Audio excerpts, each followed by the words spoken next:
₹400 ಕಚಡ ತುಪ್ಪ ತಗೊಂಬಂದಂತಹ ಕೋತಿ ಕಳ್ಳನ್ನ ಯಾವನು ಅಂತ ಎಳ್ಕೊಂಬರ್ಬೇಕೋ ಬೇಡವೋ, ಅವ್ನ ಕಾಲನ್ನು ಕತ್ತರಿಸ್ಬೇಕೋ ಬೇಡವೋ, ಅವನು ಡಿಫೆಂಡ್ ಮಾಡ್ಕೊಂಡ್ಬಂದದ್ದು ನಾಲ್ಗೆ ಕಿತ್ತಾಕ್ಬೇಕು. ಅವ್ರದಲ್ಲ ಡಿಫೆಂಡ್ ಮಾಡೋರ್ಗಳಿಗೆ ಈ ಪಾಪಕೃತ್ಯ ಆಗಿದೆ ಅನ್ನೋದಾದರೆ ಸಂಬಂಧಪಟ್ಟವ್ರನ್ನ ಹಿಡ್ಕೊಂಡು ಬುರುಡೆ ಕೆತ್ತೋದಂತೂ ಕೆತ್ತಲೇಬೇಕು, ಮುಲಾಜಿಲ್ದೆ ಕೆತ್ತಬೇಕು. ಇದು ಬೇರೆ ದಾರಿನೇ ಇಲ್ಲ, ಅದಕ್ಕೆ ಕತ್ತರಿಸಿ ಹಾಕ್ಲೇಬೇಕು. ಅವ್ನು ಯಾವನರಾಗಿದ್ರೆ ಇದಾಗಿದ್ದಾಗ ಮಾತ್ರ, ಅದು ಯಾವನರಾಗಿರಲಿ, ಯಾವನು ಬೇಕಾರೂ ಆಗಿರಲಿ. ಪತ್ರಕರ್ತನ ಬದಿಗಿಟ್ಟು ಜನಸಾಮಾನ್ಯ ಕೂಡ ಅವನನ್ನು ಕತ್ತರಿಸಿ, ಅವನನ್ನು ಕೊಲ್ಲಿ, ತಲೆ ಕತ್ತರಿಸಿ, ರುಂಡ ಚೆಂಡಾಡಿ ಹೇಳೋಂಗೆ ಇಲ್ಲಲ್ಲ, ಅದು ತಪ್ಪಲ್ವಾ? ನನ್ನ ಸಂವಿಧಾನದಲ್ಲಿ ಅದಕ್ಕೆ ಅವಕಾಶ ಇಲ್ವಲ್ಲ? ಹಂಗೆ ಮಾತಾಡಿದ್ರೆ ಮಾತ್ರ ಇಲ್ಲಿ TRP ಬರುತ್ತೆ, ಹಂಗೆ ಮಾತಾಡಿದ್ರೆ ಮಾತ್ರ ನಾವಿಲ್ಲಿ ಪಾಪ್ಯುಲರ್ ಆಗಬಹುದು ಅಂತ ಹೇಳ್ಬಿಟ್ಟು ಆ ಉದಯೋನ್ಮುಖ ಪತ್ರಕರ್ತರು ಯೋಚನೆ ಮಾಡಿದ್ರೆ, ನೀವಂತೂ ಕತ್ತರಿಸೋದಿಲ್ಲ, ಕೊಲ್ಲೋದಿಲ್ಲ. ನಿಮ್ಮ ಮಾತಿಂದ ಇನ್ಯಾರೋ ಪ್ರೇರಣೆಗೊಂಡು ಅವನು ಯಾರಾದರೂ ಆ ಕೃತ್ಯವನ್ನು ಮಾಡಿ ಅವನ ಬದುಕು ನಾಶ ಆಗ್ತದೆ.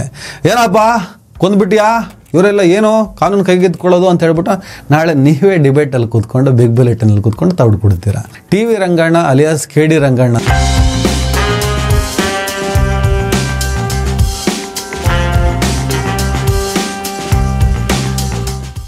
ಹಲೋ, ಹಾಯ್, ನಮಸ್ಕಾರ ಸ್ನೇಹಿತರೆ.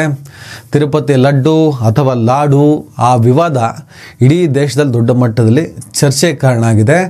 ತುಂಬ ಜನ, ಅದರಲ್ಲೂ ಆ ಪ್ರಸಾದವನ್ನು ಸ್ವೀಕರಿಸಿದ ಬಹುಸಂಖ್ಯಾತ ಹಿಂದೂಗಳು ತಮ್ಮ ಭಾವನೆಗೆ ಧಕ್ಕೆ ಆಗಿದೆ ಅಂತ ಹೇಳ್ಬಿಟ್ಟು ಸ್ವಲ್ಪ ಕಸಿವಿಸಿಕೊಂಡಿದ್ದಾರೆ, ಒಂಥರ ಬೇಜಾರಲ್ಲಿದ್ದಾರೆ, ಸಿಟ್ಟು ಬರ್ತಾ ಇದೆ. ನಾವು ಅದನ್ನು ಗೌರವಿಸಬೇಕು, ಆ ಭಾವನೆಗಳನ್ನು ಖಂಡಿತವಾಗಲೂ ಗೌರವಿಸಬೇಕು. ಅದನ್ನು ವಿರೋಧಿಸಿ ಅದನ್ನು ವ್ಯಂಗ್ಯ ಮಾಡುವಂತಹ ಪ್ರಯತ್ನ ಏನಾದರೂ ಮಾಡಿದ್ರೆ ಅದರಷ್ಟು ಸಂಕುಚಿತವಾದ ಮನೋಭಾವನೆ ಇನ್ನೊಂದಿಲ್ಲ, ಅದರಷ್ಟು ವಿಕಟವಾದ ಸಂತೋಷ ಇನ್ನೊಂದಿಲ್ಲ. ನಾನು ಹೇಳ್ತೀನಿ, ಒಂಥರ ಜನಕ್ಕೇನಾಗಿದೆ ಅಂದರೆ, ಹೆಂಗೆ ನನ್ನ ಲಾಡು ಪ್ರಸಾದ, ಆ ನಾಸ್ತಿಕರದ್ದು ಒಂದು ವಾದ ಆದರೆ ಬುದ್ಧಿಜೀವಿಗಳದ್ದು ಒಂದು ವಾದ, ಕೆಲ ಸಮುದಾಯದವ್ರದ್ದೇ ಒಂದು ವಾದ. ಆದರೆ ಇಲ್ಲಿ ಖುಷಿ ಪಡೋ ವಿಚಾರ ಏನೂ ಇಲ್ಲ.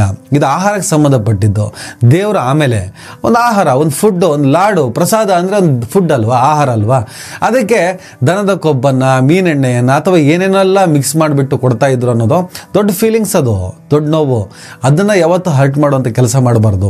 ಇಂಥ ಸಂದರ್ಭದಲ್ಲಿ ಆ ಥರದ ಕಲಬೆರಕೆ ಮಾಡಿದವರಿಗೆ ಶಿಕ್ಷೆ ಆಗಬೇಕು ಅಂತ ಹೇಳ್ಬಿಟ್ಟು ಒತ್ತಾಯಿಸುವ, ಭಕ್ತರ ಭಾವನೆಗೆ ಧಕ್ಕೆ ಆಗಿದೆ ಅಂತ ಹೇಳ್ಬಿಟ್ಟು ಸಂತೈಸುವಂಥ ಕೆಲಸಗಳೇ ಆಗಬೇಕು ಹೊರತು ಏನಾಗ್ತದೆ, ಹಾಲಿನಲ್ಲಿ ಕೊಬ್ಬಿಲ್ವಾ, ತುಪ್ಪದಲ್ಲಿ ಕೊಬ್ಬಿಲ್ವಾ, ಬೆಣ್ಣೆಯಲ್ಲಿ ಕೊಬ್ಬಿಲ್ವಾ, ಅದನ್ನು ತಿಂತೀರಿ, ಈಗ ಯಾಕೆ, ಇದರಿಂದ ಇನ್ನೂ ಪೌಷ್ಟಿಕಾಂಶ ಬರ್ತದೆ, ನಿಮ್ಮ ಆರೋಗ್ಯ ಚೆನ್ನಾಗಿರ್ತದೆ, ಏನೆಲ್ಲ ಬುಲ್ಶಿಟ್ ಮಾತಾಡಬೇಡಿ. ಒಂದು ಸಂಸ್ಥೆ ನಂಬಿಕೆಯಿಂದ ಡೀಲ್ ಮಾಡ್ತಾ ಇರ್ತೀವಿ, ಅವರು ಕಲಬೆರಕೆ ಮಾಡಿ ಕೊಡ್ತಾರೆ ಅಂದಮೇಲೆ ಅವರ ಆರೋಗ್ಯದ ಮೇಲೆ ಏನೆಲ್ಲ ಪರಿಣಾಮ ಬೀರ್ಬೋದು, ನಾಳೆ ಇನ್ನೇನೆಲ್ಲ ಹಾಕ್ಬಿಟ್ಟು ಕೊಡ್ಬೋದು ಅವರು. ಹೀಗೆ ಬಿಟ್ಟರೆ ಈ ಥರದ ಚಿಂತನೆಗಳನ್ನು ನಾವು ಯಾವತ್ತೂ ಮಾಡಬೇಕಾಗತ್ತೆ. ವಿಕಟವಾದಂಥ ಸಂತೋಷವನ್ನು ಅನುಭವಿಸುವವರನ್ನು ಕಂಡಾಗ ಕೆಲವರು ಬುದ್ಧಿಜೀವಿಗಳು ಅನ್ಸ್ಕೊಂಡವರೇ ನನಗೆ ವಿಚಿತ್ರ ಅಂತ ಅನಿಸ್ತಾರೆ. ಅದರಲ್ಲಿ ಕೆಲವರು ಒಂದು ಸಮುದಾಯಕ್ಕೆ ಸೇರಿದವರು, ಮುಸ್ಲಿಂ ಸಮುದಾಯಕ್ಕೆ ಸೇರಿದ ಕೆಲವರು ಕೂಡ ಅದನ್ನು ವಿಕಟವಾದ ಸಂತೋಷದ ಭಾಗವಾಗಿ ಅನುಭವಿಸ್ತಿರೋದು ಕೂಡ ನನಗೆ ಯಾಕೋ ಇಷ್ಟ ಆಗಲಿಲ್ಲ. ನಾಳೆ ನಿಮ್ಮ ಆಹಾರದಲ್ಲಿ ಹಂದಿ ಕೊಬ್ಬು ಬಂದಾಗ ಯಾವ ರೀತಿಯಲ್ಲಿ ನಿಮ್ಮ ಒಳಗಡೆ ಆತಂಕ ಬರುತ್ತೋ ಅದೇ ಥರ ಈ ದನದ ಕೊಬ್ಬನ್ನು ಅಥವಾ ದನದ ಮಾಂಸವನ್ನು ನಿರಾಕರಿಸುವಂತಹ ಬಹುಸಂಖ್ಯಾತ ಹಿಂದೂಗಳ ಭಾವನೆಯನ್ನು ಕೂಡ ಗೌರವಿಸಬೇಕು ಅಂತಲೇ ನಾನು ಮೊನ್ನೆಯ ವಿಡಿಯೋದಲ್ಲೂ ಕೂಡ ವಾದ ಮಾಡಿದ್ದೆ. ನೋಡಿ, ನಂದಿನಿ ಒಳ್ಳೆ ತುಪ್ಪವನ್ನು ಪೂರೈಕೆ ಮಾಡ್ತಿತ್ತು, ನೀವು ಸ್ವಲ್ಪ ಕ್ವಾಲಿಟಿ ಕಡಿಮೆ ಮಾಡಿ ಕಡಿಮೆ ರೇಟಿಗೆ ಕೊಡಿ ಅಂತ ಹೇಳ್ಬಿಟ್ಟು TTD, ಯಾರು ತಿರುಪತಿ ತಿರುಮಲ ದೇವಸ್ಥಾನ ಆಡಳಿತ ಮಂಡಳಿ, ಇವರಿಗೆ ಡೀಲ್ ಕೊಡುತ್ತೆ. ನೋಡಪ್ಪ, ದೇವಸ್ಥಾನಕ್ಕೆ ಕೊಡೋ ವಿಚಾರ ಜೊತೆಗೆ ದೇವಸ್ಥಾನ ಅಂತಲ್ಲ, ನಾವು ಯಾವತ್ತೂ ಕೂಡ ಕ್ವಾಲಿಟಿ ಕಡಿಮೆ ಮಾಡೋಕ್ಕೆ ಸಾಧ್ಯನೇ ಇಲ್ಲ. ಒಂದು 5-10 ರೂಪಾಯಿ ಏನೋ ಡಿಫ್ರೆನ್ಸ್ ಮಾಡ್ಕೋಬೋದೇ ಬಿಟ್ಟರೆ ದೇವಸ್ಥಾನ ಅನ್ನೋ ಕಾರಣಕ್ಕೆ ನೀವು ಕ್ವಾಲಿಟಿನೇ ಕಡಿಮೆ ಮಾಡಿ ಅಂದರೆ ಆ ಥರದ ಸಂಸ್ಥೆ ನಾವು ಅಲ್ವೇ ಅಲ್ಲ, ಬೇಕಾದರೆ ಡೀಲೇ ಕ್ಲೋಸ್ ಮಾಡೋಣ ಅಂತ ಹೇಳ್ತಾರೆ.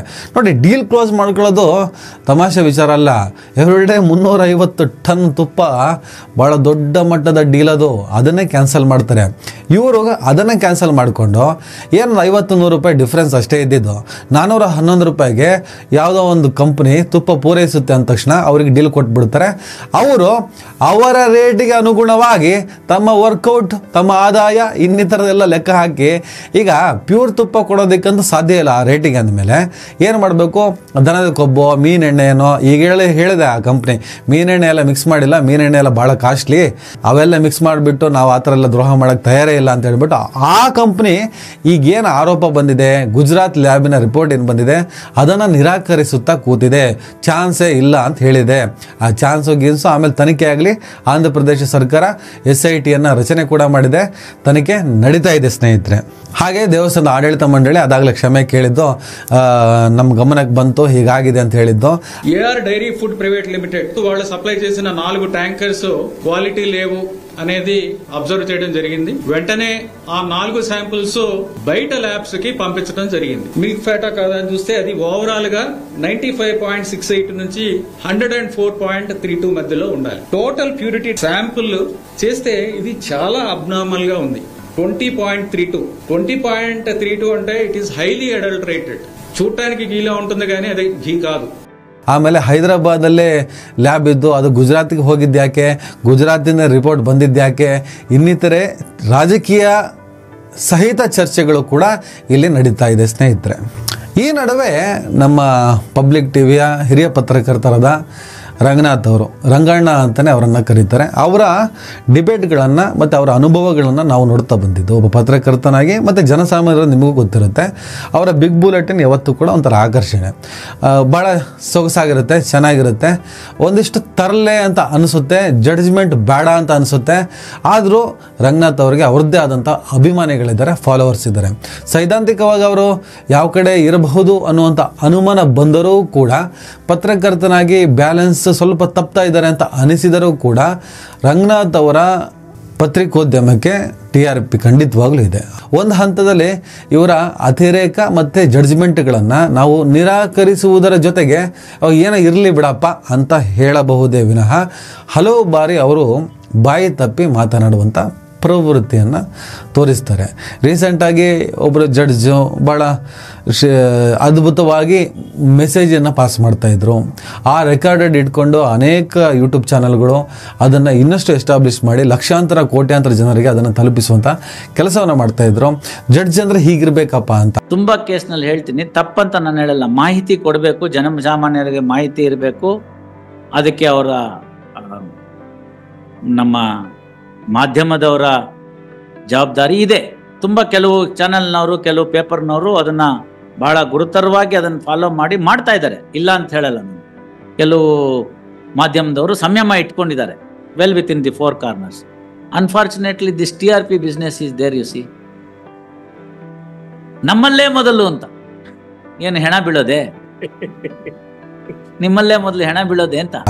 ಹಾಗಿದ್ದಂಥ ಜಡ್ಜ್ ಇದ್ದಕ್ಕಿದ್ದಂಗೆ ಗೋರಿಪಾಳ್ಯವನ್ನು ಪಾಕಿಸ್ತಾನ ಅಂತ ಹೇಳ್ಬಿಟ್ಟು ಹೇಗೆ ಬೀಳ್ತಾರೋ, ಕೆಲವೊಮ್ಮೆ ನಾವು ಮಾತಾಡ್ತಾ ಒಂದಿಷ್ಟು ಕಂಟ್ರೋಲ್ ತಪ್ಪಿದರೆ ಏನೆಲ್ಲ ಆಗುತ್ತೆ, ಯಾವ ರೀತಿಯಲ್ಲಿ ಅದನ್ನು ಎದುರಿಸಬೇಕಾಗತ್ತೆ ಸಮಾಜದಿಂದ, ಸುಪ್ರೀಂ ಕೋರ್ಟ್ ನೋಟಿಸ್ ಕೊಡೋ ಲೆವೆಲಿಗೆ ಬಂತು. ಆಮೇಲೆ ಅವರು ವಿಷಾದವನ್ನು ವ್ಯಕ್ತಪಡಿಸಿದ್ರು. Every auto rickshaw has got 10 people. Every auto rickshaw has got 10 people. It is not applicable because the Mysore Right flyover till up to the market from Gauripalya is in Pakistan, not in India. This is the reality. This is the reality. ಸಾರ್ವಜನಿಕ ಬದುಕಲ್ಲಿರೋರು ನಾವು ಸಾರ್ವಜನಿಕರಿಗೆ ಮೆಸೇಜನ್ನು pass ಮಾಡಬೇಕಾದ್ರೆ ಒಳ್ಳೆ ಶಬ್ದಗಳ ಮೂಲಕ, ಒಳ್ಳೆ ವಿಚಾರಗಳ ಮೂಲಕ ಅವರನ್ನು ತಲುಪುವಂಥ ಕೆಲಸವನ್ನು ಮಾಡಬೇಕು. ಇಲ್ಲಾಂದರೆ ಸೊಸೈಟಿಯನ್ನು ಮಿಸ್ಗೈಡ್ ಮಾಡ್ದಂಗಾಗುತ್ತೆ, ಸೊಸೈಟಿನ ಮಿಸ್ಯೂಸ್ ಮಾಡ್ದಂಗೆ ಆಗುತ್ತೆ. ಈಗ ಪಬ್ಲಿಕ್ ಟಿವಿ ರಂಗನಾಥ್ ಅವರು ತಿರುಪತಿ ಲಡ್ಡುಗೆ ಸಂಬಂಧಪಟ್ಟ ಹಾಗೆ ಆಕ್ರೋಶವನ್ನು ವ್ಯಕ್ತಪಡಿಸಿದ್ರು.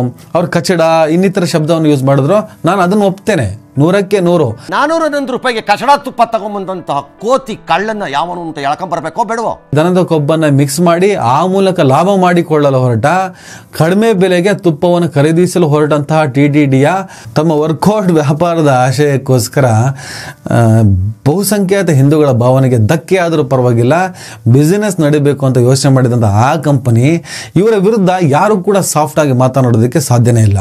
ಕೆಟ್ಟ ಶಬ್ದಗಳಲ್ಲೇ ಮಾತಾಡಬೇಕಾಗ್ತದೆ, ಕೆಟ್ಟದಾಗಿನೇ ಬೈಬೇಕಾಗತ್ತೆ. ಬೈದು ಬೇಡೋಣ, ಕಚಡ ಅನ್ನೋಣ, ಕಂತ್ರಿಗಳನ್ನೋಣ, ಏನು ಬೇಕಾದರೂ ಬೈಯೋಣ. ರಂಗನಾಥ್ ಅವರು ಕೂಡ ಆ ಪದವನ್ನು ಬಳಸಿದರು. ಆದರೆ ಅವರು ಒಂದು ತಪ್ಪು ಮಾಡ್ತಾರೆ. ಏನಂದರೆ ಒಬ್ಬ ಪತ್ರಕರ್ತನಾಗಿ ಮಾಡುವಂಥ ಕೆಲಸ ಅಲ್ಲ. ಅದಕ್ಕೆ ನಾನು KD ರಂಗಣ್ಣ ಅಂತ ಟ್ವೀಟ್ ಇಡಬೇಕಾಯಿತು, ಅಥವಾ ರೌಡಿ ರಂಗಣ್ಣ ಅಂತ ಹೇಳಬೇಕಾಗ್ತದೆ. ಯಾಕಂದರೆ ಅವ್ರ ಶಬ್ದಗಳು ಹೇಗಿತ್ತಂದರೆ, ಇದರ ಹಿಂದೆ ಯಾರಿದ್ದಾರೋ ಅವರನ್ನು ಕತ್ತರಿಸಬೇಕು ಅಂತ ಹೇಳ್ತಾರೆ.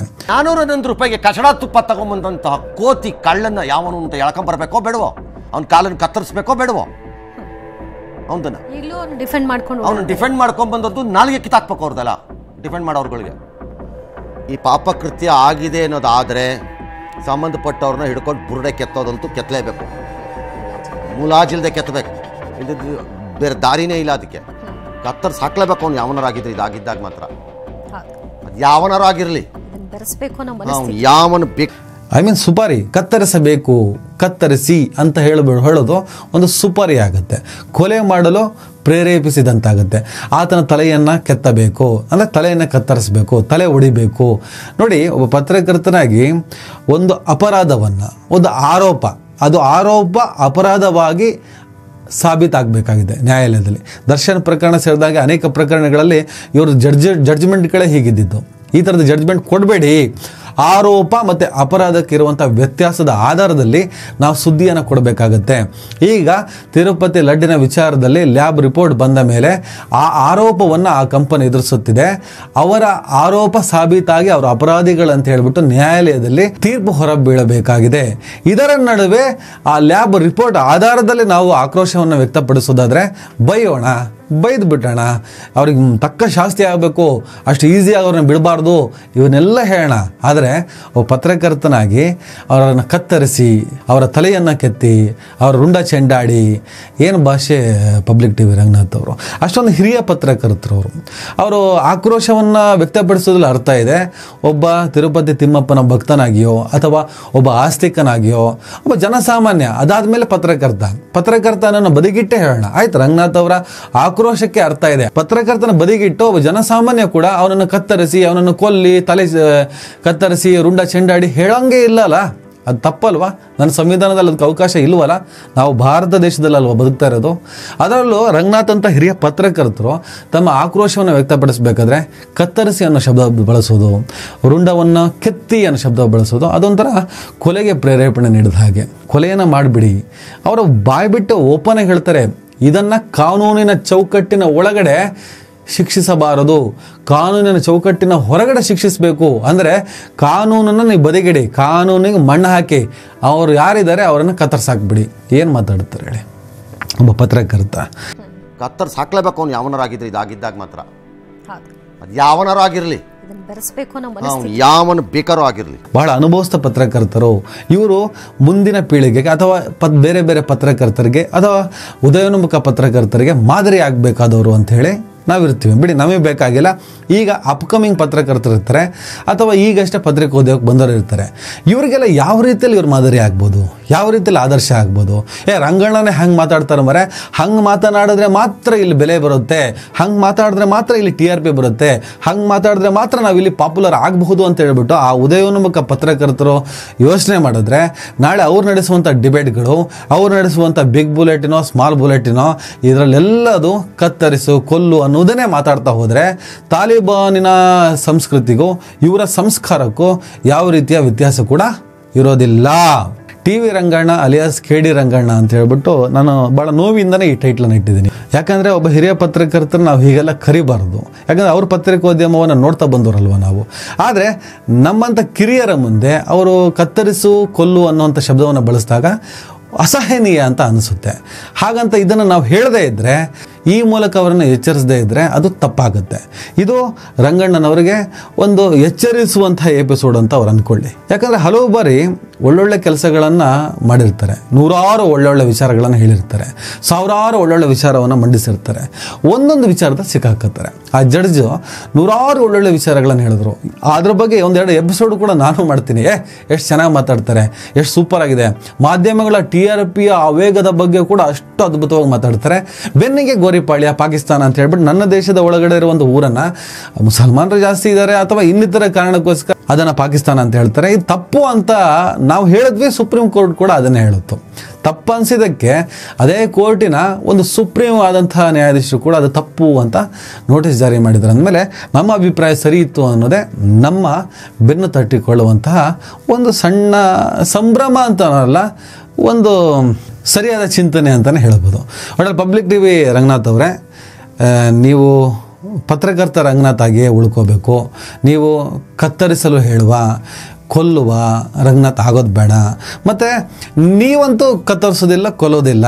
ನಿಮ್ಮ ಮಾತಿಂದ ಇನ್ಯಾರೋ ಪ್ರೇರಣೆಗೊಂಡು ಅವನು ಯಾರಾದರೂ ಆ ಕೃತ್ಯವನ್ನು ಮಾಡಿ ಅವನ ಬದುಕು ನಾಶ ಆಗ್ತದೆ. ಏನಪ್ಪ ಕೊಂದ್ಬಿಟ್ಯಾ, ಇವರೆಲ್ಲ ಏನೋ ಕಾನೂನು ಕೈಗೆತ್ಕೊಳ್ಳೋದು ಅಂತ ಹೇಳ್ಬಿಟ್ಟು ನಾಳೆ ನೀವೇ ಡಿಬೇಟಲ್ಲಿ ಕೂತ್ಕೊಂಡು ಬಿಗ್ ಬುಲೆಟಿನಲ್ಲಿ ಕೂತ್ಕೊಂಡು ತೌಡು ಕೊಡ್ತೀರಾ. ಈ ಡಬಲ್ ಸ್ಟ್ಯಾಂಡರ್ಡನ್ನು ಬಿಟ್ಟು ಪತ್ರಕರ್ತರು ಕೆಲಸ ಮಾಡಿ, ಅವ್ರವ್ರ ಕೆಲಸ ಮಾಡ್ತಾರೆ, ಪೊಲೀಸರು ಕೆಲಸ ಮಾಡ್ತಾರೆ, ನ್ಯಾಯಾಧೀಶರು ಕೆಲಸ ಮಾಡ್ತಾರೆ. ಇದ್ರ ಬಗ್ಗೆ ಒಂದು ಸಣ್ಣ ಕ್ಲಾರಿಟಿ ನಿಮಗಿರಲಿ. ನಮಸ್ಕಾರ.